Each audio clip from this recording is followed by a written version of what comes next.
G'day, here's a few pieces of Boulder Opal, mostly potch and colour from central Queensland, rules in millimetres, materials wetted, consequently the white, just seeing there's a light reflecting off the water.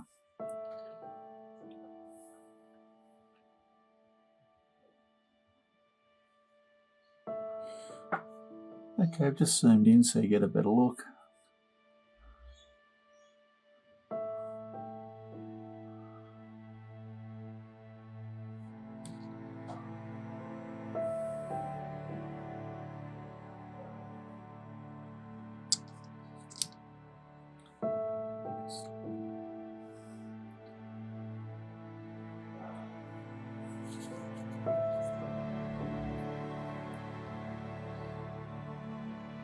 Mostly potch, but the price reflects that.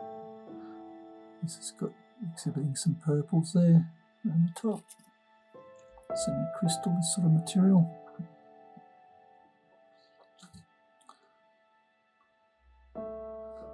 This piece got a few bars of colour from here.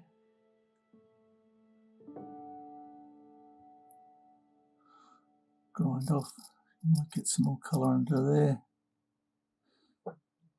Anyway, it is what it is. I hope you've enjoyed. Cheers.